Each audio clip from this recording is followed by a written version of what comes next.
Hi, good morning to everybody who are watching my video. Today I want to say IM and ST subject which is related to the diploma final years of all branches. It is common subject to all branches of final year students. So today I am saying this subject, it is very important. But today I am saying a third chapter. The third chapter name is production management. In this we have a problematic sum which is very important, and so many times it is repeating. So today I am saying this problem. It is very easy, guys.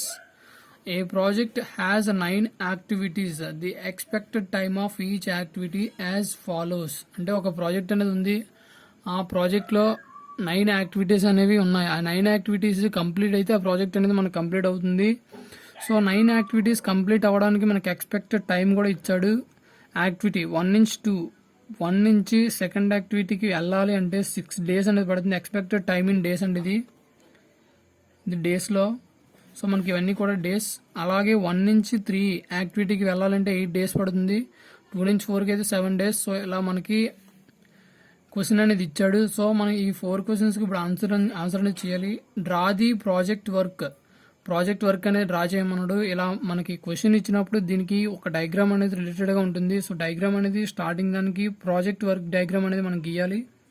So diagram ఎలా వస్తుంది అంటే ఇక్కడ activities mention చేశాడు. 1 to 2 అన్నాడు. So how to, ఇది first activity అనుకోండి, ఇలా number వేసి రౌండప్ చేయండి. 1 to 2 అన్నాడు. సో 1 to 2 యారో మార్క్ అనేది గీస్తారు. ఇలా 1 to 2 అనేది మనకి యాక్టివిటీ అనేది జరిగింది. నెక్స్ట్ వచ్చేసరికి 1 to 3 అన్నాడు. సో మళ్ళీ 1 నుంచి 3కి కిందకైనా అవ్వచ్చు, పైకైనా అవ్వచ్చు, ఎక్కడైనా మీరు రాసుకోవచ్చు, మీ ఇష్టం.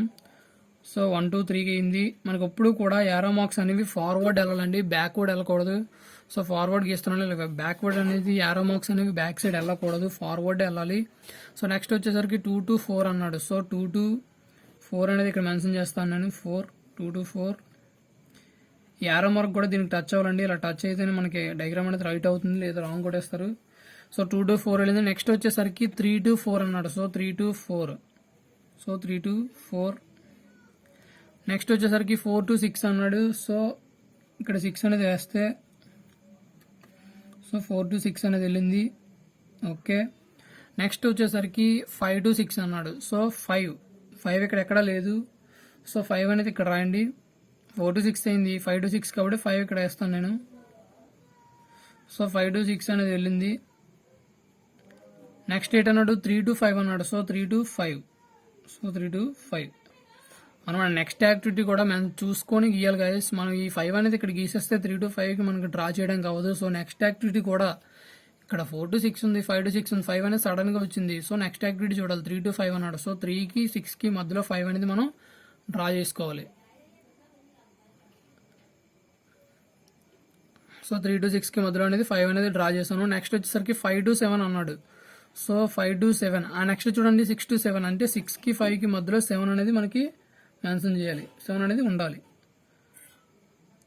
6 to 7 అన్నాడు కదా. సో 7 అనేది ఇక్కడ మెన్షన్ చేస్తాను నేను.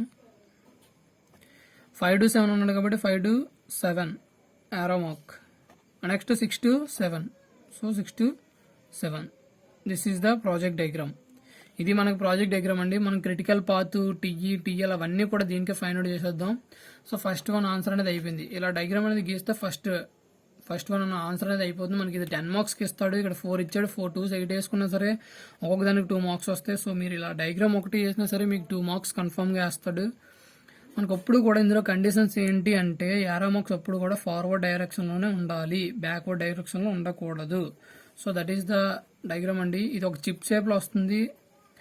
ఏ ప్రాజెక్ట్ డయాగ్రామ్ తీసుకున్నా సరే చిప్ షేప్లో వస్తుందండి. అది ఇప్పుడు కూడా మనకి యారో మార్క్స్ అనేది ఫార్వర్డ్ డైరెక్షన్లోనే ఉండాలి, బ్యాక్వర్డ్ అనేది ఉండకూడదు. అలా ఉంటే మనకి ఆన్సర్ అనేది wrong. So this is the A1 answer. ఇప్పుడు B1 ఆన్సర్ అనేది ఫైండ్ అవుట్ చేద్దాం. సో B1 ఏంటి అన్నాడంటే ఐడెంటిఫై ది క్రిటికల్ పాత్ అన్నాడు. ఇందులో క్రిటికల్ పాత్ మీన్స్ మనకు తెలుసు దారి. క్రిటికల్ పాత్ ఏది అని అడిగాడు అంటే మనకి ఎక్కువ టైం అయ్యేది మనకి క్రిటికల్ పాత్. క్రిటికల్ మీన్స్ కష్టం, హార్డ్ అని అర్థం. సో మనకి ఏ పాత్లో వెళ్తే మనకు టైం అనేది ఎక్కువ అవుతుంది అంటే డేస్ అనేవి ఎక్కువ పడుతున్నాయి అని అడిగాడు. మనం క్రిటికల్ పాత్ అనేది ఫైండ్ అవుట్ చేయాలి. సో ఇందులో మొత్తం మనకి ఎన్ని పాత్స్ ఉన్నాయో జస్ట్ చూద్దాం. 1 to 2, 2 to 4, 4 to 6, 6 to 7. This is 1 path. ఇది ఒక దారి. నెక్స్ట్ వచ్చేసరికి 1 2 3 3 to 4 4 to 6 6 to 7 ఇది ఒకటి, మొత్తం 2 అయ్యాయి. 1 2 3 3 to 5 5 to 7 7 5 to 6 6 to 7. So ఇది ఒక దారి. 1 2 3 3 to 5 5 to 7 మనకు మొత్తం ఇక్కడ మనకి 4 పాత్స్ అనేవి కనిపించాయి. సో 4 పాత్స్ని కూడా మనం ఇక్కడ రాద్దాం. Path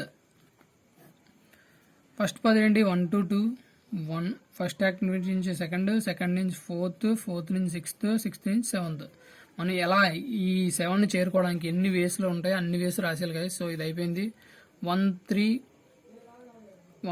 3 to 4 3 to 4 4 to 6 4 to 6 6 to 7. So next వచ్చేసరికి 1 3 3 5 సో 3 5 5 6 3 to 5 5 to 6 6 to 7 అయిపోయింది. నెక్స్ట్ వచ్చేసరికి 1 2 3 so 1 2 3 3 to 5 so 3 to 5 next 5 to 7. So these are the 4 paths to reach 7 మనం రీచ్ అవ్వడానికి మనకు మొత్తం 4 పాత్స్ అనేవి వచ్చాయి. ఇలా పాత్స్ ఎన్ని ఉన్నాయి అన్నీ రాస్తారు.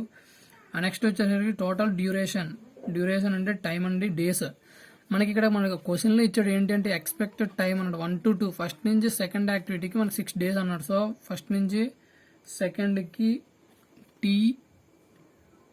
టీఈ అనుకోండి, ఎస్టిమేటెడ్ టైం కాబట్టి expected time. So TE small TE is equals to 6. ఇక్కడ టీ అంట 2కి 4కి 7 so T is equals to 7. 4కి 6కి T is equals to 3 so T is equals to 3. 6 to 7 10 so TE is equals to 10 అవుతుంది. So 1 2 3 8 so TE is equals to 8. 3 to 4 12 so TE is equals to 12. 3 to 5 7 so TE is equals to 7. 5 to 6 5 to 6 5 so TE is equals to 5. Next వచ్చేసరికి 5 to 7 TE equals to 11. So ఇలా మనం expected times అనేవి వేస్తాం. మనం ఇక్కడ date రాస్తామంటే total duration అనేది రాయాలి. Heading total duration మనకి యాక్టివిటీ స్టార్టింగ్ చేయకముందు అప్పుడు కూడా టైం అనేది 0 ఉంటుంది. సో ఇక్కడ టీ ఈజ్ ఈక్వల్స్ టు 0 అనేది ఉంటుంది, ఎందుకంటే అక్కడ యాక్టివిటీ ఇంకా స్టార్ట్ అవ్వలేదు. ఫస్ట్ యాక్టివిటీ దగ్గర టైం అనేది 0. నెక్స్ట్ వచ్చేసరికి 1కి 2కి 6 ఉంది అంటే 0 + 6 చేయాలి. 0 + 6. నెక్స్ట్ 2కి 4కి మధ్యలో టైం అనేది మనకి 7 ఉంది. సో +7. నెక్స్ట్ 4కి 6కి మధ్యలో మనకు 3 అనేది ఉంది. సో +3. నెక్స్ట్ 6కి 7కి మధ్యలో 10 ఉంది. సో +10. ఇవన్నీ ఎడిషన్ చేస్తే మనకి 7 + 3 10 10 + 10 20 20 + 6 26 అనేది వచ్చింది గైస్. సో అలాగే సెకండ్ యాక్టివిటీకి కూడా ఫైండ్ అవుట్ చేయాలి. సెకండ్ పాత్కి 1 to 3కి మనకి 8 అనేది ఉంది. సో 8 + 3 to 4కి 11 అనేది ఉంది. 12 అనేది ఉంది. సో 12. 4 to 6కి 3 అనేది ఉంది. సో +3. నెక్స్ట్ 6 to 7 10 అనేది ఉంది. So +10 is equals to 10 + 3 13 13 + 20 33. So 33 అనేది వచ్చింది. సో నెక్స్ట్ పాత్కి 1కి 3కి 3 to 5 5 to 6 6 to 7 1కి 3కి మధ్యలో 8. So 8 + 3 to 5 7. So 7 + 5 to 6 5 + 6 to 7 10. So by adding these all numbers we get that 30. So next path ki 1 2 3 8 plus 3 to 5 7 plus 5 to 7 11. So +11 ఇవన్నీ edition చేస్తే మనకి 26 అనేది వచ్చింది. సో ఏం లేదండి, మనకి ఎన్ని పార్ట్స్ ఉంటే అన్ని పార్ట్స్ రాసేస్తాము. పార్ట్స్ రాసి అందులో ఉన్న టైంని ఎడిషన్ అనేది చేస్తే మనకి టోటల్ డ్యూరేషన్ ఆ పాత్ మొత్తం మనకి ఫినిష్ అవ్వాలంటే ఎన్ని డేస్ వస్తుంది. ఇక్కడ 26 days ఫస్ట్ పాత్ ఫినిష్ అవ్వాలంటే, సెకండ్ పాత్ 33 30 26. క్రిటికల్ పాత్ అంతే I'm already said that. Critical means hard, కష్టంగా, అంటే ఎక్కువ రోజులు ఏమన్నా ఇందులో 33 అనేది హైయెస్ట్ వాల్యూ. సో ఈ పాత్ అనేది క్రిటికల్ పాత్ అవుతుంది. అంటే ఈ పాత్లో వెళ్తే మనకి 33 days అనేవి అయిపోతుంది. So 1 2 3 so 1 2 3. సో ఇది మనకి ఎప్పుడు కూడా క్రిటికల్ పాత్ ఎప్పుడు కూడా డబల్ లైన్స్లో ఉండాలండి. Double lines. So double line 1 2 3 double line 3 to 4. Next 3 to 4. So 3 to 4 ఇది కూడా డబల్ లైన్లో ఉండాలి. నెక్స్ట్ వచ్చేసరికి 4 to 6. సో 4 to 6 ఇది కూడా డబల్ లైన్లో ఉండాలి. నెక్స్ట్ వచ్చేసరికి 6 to 7. సో 6 to 7 ఇది కూడా డబల్ లైన్లో ఉండాలి. సో మనకి ఇప్పుడు క్రిటికల్ పాత్ ఏంటి అంటే this is the required critical path. ఏడు రాస్తారంటే క్రిటికల్ పాత్ అని హెడ్డింగ్ పెట్టి critical path is equals to ఈ పాత్ అలా రాస్తే that is the required critical path for that B1. Identify the critical path అన్నాడు కదా, అది మనకి క్రిటికల్ పాత్ అనేది అవుతుంది. ఆ టైమ్స్ అన్ని ఎడిషన్ చేస్తాం, ఎన్ని పాత్స్ రిక్వైర్ అయ్యి ఉన్నాయో అంటే ఎన్ని పాత్స్ పాసిబుల్ అయితే అన్ని రాసి టైమ్స్ అనేవి ఎడిషన్ చేస్తారు. ఎడిషన్ చేస్తే మనకి హైయెస్ట్ వాల్యూ ఏదైతే వచ్చిందో అది మనకి క్రిటికల్ పాత్ అనేది అవుతుంది. సో మనకి క్రిటికల్ పాత్ ఎప్పుడు కూడా డబల్ లైన్స్ ఉండాలండి. సో డబల్ లైన్స్ అనేది పెట్టాను. సో అది మనకి క్రిటికల్ పాత్ అనేది అవుతుంది. సో మనకి ఎక్కడతో 2 క్వశ్చన్స్ అనేవి. Next find the project duration అన్నాడు. సో ఈ ప్రాజెక్ట్ డ్యూరేషన్ అంటే క్రిటికల్ పాత్ హైయెస్ట్ వాల్యూ ఏది వచ్చిందో అది మనకి ప్రాజెక్ట్ డ్యూరేషన్ అనేది అవుతుంది. సో ప్రాజెక్ట్ డ్యూరేషన్ ఇక్కడ ఎంత అంటే 33 days అనేది అవుతుంది. సో ప్రాజెక్ట్ డ్యూరేషన్ అని హెడ్డింగ్ పెట్టి ఈక్వల్ టు పెట్టి 33 days అని రాసేస్తే so this is the project duration. ఇది మనకి ప్రాజెక్ట్ డ్యూరేషన్ అనేది అవుతుంది. Now comes to the D. What is the slack at each activity? Each activity దగ్గర స్లాక్ ఎంత అని అడిగాడు. స్లాక్ ఫార్ములా మనకు తెలుసు. Slack is equals to formula ఏంటి అంటే టిఎల్ మైనస్ టిఈ. ఇది మనకి స్లాక్ అండి. టిఎల్ మైనస్ టిఈ అనేది ఫార్ములా ఫర్ స్లాక్. టిఈ ఎలా వస్తుంది అంటే ఇవన్నీ ఎడిషన్ చేసుకుంటే వెళ్ళాలి. టిఈ ఇక్కడ ఎంత 0 ప్లస్ 6, ఇక్కడ టిఈ ఎంత వస్తుంది 0 ప్లస్ 6. ఇక్కడికి వచ్చేసరికి TE is equals to 6 plus 7 13. ఇక్కడికి వచ్చేసరికి TE is equals to 13 plus 3 26. So ఇక్కడికి వచ్చేసరికి TE is equals to 26 plus 10 so 36. So ఇలా మనకి టీఈ అనేది వస్తుందండి. సారీ గైస్, ఇక్కడ 13 ప్లస్ 3 16 అండి, 26 కాదు. సో 16 ప్లస్ 10 26 నాట్ 36, ఇది 26 అండి. సో అప్పుడు మనకు ఒక పాత్ అనేది టీఈ ఫైండ్ అవుట్ చేసాం. అప్పుడు సెకండ్ పాత్ అనేది ఫైండ్ అవుట్ చేయాలి. సెకండ్ పాత్ ఏంటి 1 2 3 3 2 4 4 2 6 6 2 7. ఇలా టీఈ ఏం లేదు, టీఈ ఇక్కడ 0 అవుతుంది. సో థర్డ్ వన్కి వచ్చేసరికి 0 ప్లస్ 8 టీఈ ఈక్వల్స్ టు 8 అనేది అవుతుంది. అలా ఫోర్త్ వన్కి వచ్చేసరికి టీఈ ఈక్వల్స్ టు 8 ప్లస్ 12 20 అనేది అవుతుంది. సో ఇక్కడికి వచ్చేసరికి టీఈ ఈక్వల్స్ టు 20 ప్లస్ 3 23 అనేది అవుతుంది. సో ఇక్కడికి వచ్చేసరికి 23 ప్లస్ 10 33 అనేది అవుతుంది. ఇలా మనం అన్నింటికి అంటే అన్ని పార్ట్స్కి ఇలా టీఈ ఫైండ్ అవుట్ చేసి హైయెస్ట్ వాల్యూస్ అనేవి తీసుకోవాలి. సో మనకు వన్ దగ్గర తెలుసు, మన క్రిటికల్ పాత్ దగ్గరే తీసుకుంటామండి. క్రిటికల్ పాత్ దగ్గర యాజ్ వెల్ యాజ్ ఈ యాక్టివిటీస్ హైయెస్ట్ వాల్యూ హైయెస్ట్ ఏదైతే వస్తుందో అది మనం తీసుకోవాలండి. సో అలా ఫైండ్ అవుట్ చేస్తే మనకి హైయెస్ట్ వాల్యూ అనేది ఏంటి వచ్చిందంటే, సో అలా టీఈ అనేది ప్రతి యాక్టివిటీకి ఫైండ్ అవుట్ చేస్తాం. సో మనం ఫైండ్ అవుట్ చేస్తే మనకు వచ్చింది ఏంటి అంటే టీఈ 33 వచ్చింది. So third activity, so TE దగ్గర మళ్ళీ సేమ్ 8 వస్తుంది. 5కి వచ్చేసరికి TE is equals to 8 plus 7 15 అనేది వచ్చింది. సో 6 దగ్గరకు వచ్చేసరికి TE is equals to 15 plus 5 20 అనేది వచ్చింది. So TE is equals to 20 అనేది వచ్చింది. సో 20 ప్లస్ 10 30 అనేది వచ్చింది. TE is equals to 30. So ఇప్పుడు లాస్ట్ యాక్టివిటీ టీఈ 3 దగ్గర 8 వస్తుంది. సో ఎందుకంటే 0 ప్లస్ 8 వస్తుంది. సో 8 ప్లస్ 7 15 వస్తుంది. 15 ప్లస్ 11 ఎంత 26. సో టీఈ ఈక్వల్స్ టు 26 వచ్చింది. మనకి ఇక్కడ మొత్తం టీఈలు ఎన్ని వచ్చాయండి 4 వచ్చాయి. మనకి 4 పార్ట్స్ వచ్చాయి కాబట్టి 4 టీఈస్ వచ్చాయి. సో 30 ప్లస్ 26 31 వచ్చింది. 26 33 26. టీఈ అంటే earliest time. So highest value అనేది తీసుకోవాలి. ఇందులో హైయెస్ట్ వాల్యూ అనేది మనకి 33. సో టీఈ అనేది ఇక్కడ 33 కన్సిడర్ చేసుకుంటాం. అదే ఇక్కడికి వచ్చేసరికి టీఈ అనేది 20 కన్సిడర్ చేసుకుంటాం. ఎందుకు అంటే 20 అనేది పెద్దది ఉంది ఇందులో మన కంపేర్ టు ఆల్. ఇక్కడ 5 ప్లస్ 6 కదా, 15 ప్లస్ 5 20 16. సో ఇలా ఇందులో చూసుకుంటే మనకి 20 అనేది హైయెస్ట్ ఉంది. సో హైయెస్ట్ వాల్యూ ఇక్కడ మనకి 20 అనేది అవుతుంది. సో అలా ఈ అన్ని యాక్టివిటీస్లో హైయెస్ట్ ఏది ఉందో అది తీసుకోవాలి. ఇందులో హైయెస్ట్ వచ్చేసరికి 6 వచ్చింది. ఇందులో హైయెస్ట్ వచ్చేసరికి 13. ఇందులో హైయెస్ట్ వచ్చేసరికి 15. ఇందులో హైయెస్ట్ వచ్చేసరికి 8. ఇందులో 0. సో ఇలా మనం మొత్తాన్ని తెలిసిపోయే ప్రతి యాక్టివిటీ దగ్గర హైయెస్ట్ వాల్యూ అనేది కన్సిడర్ చేసుకున్నాం. ఇప్పుడు టీఎల్ ఫైండ్ అవుట్ చేయాలి. టీఎల్ ఫైండ్ అవుట్ చేయాలి అంటే మనకి ఇక్కడ టీఈ ఎంత వచ్చిందో టీఎల్ కూడా అంతే వస్తుంది. సో టీఎల్ ఈజ్ కోస్ట్ ఇక్కడ 33 కాబట్టి ఇక్కడ కూడా 33. సో ఇవన్నీ ఇలా సబ్స్ట్రాక్ట్ చేసుకుంటే వెళ్ళాలి. ఇప్పుడు టీఎల్ వచ్చేసరికి లోయెస్ట్ టైం, లోయెస్ట్ అంటే తక్కువ అని అర్థం.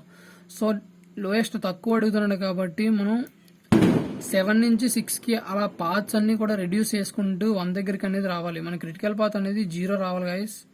సో క్రిటికల్ పాత్ ఎప్పుడైతే 0 వచ్చిందో మన ఆన్సర్ అనేది రైట్ అవుతుంది. సో మనం ఇదంతా సబ్స్ట్రాక్ట్ చేసుకుంటూ రావాలి వెనక్కి. సో ఇలా సబ్స్ట్రాక్ట్ చేస్తే టీఎల్ వాల్యూ అనేది వస్తుంది ఆ రెండు ఎస్ ఫార్ములాలో, that means TE minus TL. ఇలా సబ్స్ట్రాక్ట్ చేసినప్పుడు మనకి చిన్న వాల్యూ ఏదైతే వచ్చిందో అది టీఎల్ కింద కన్సిడర్ చేసుకుంటాం. హైయెస్ట్ వాల్యూ వస్తే టీఈ. టీఎల్కి వచ్చేసరికి లాస్ట్ నుంచి సబ్స్ట్రాక్ట్ చేసుకుంటే ఇక్కడ మనకి 33 వచ్చింది టీఎల్, ఇక్కడికి వచ్చేసరికి 33 మైనస్ 10 అనేది చెయ్యాలి. ఎందుకంటే ఇక్కడ టైం టీఈ 10 ఇచ్చాడు కాబట్టి 10 మైనస్ 33 23 అనేది వస్తుంది.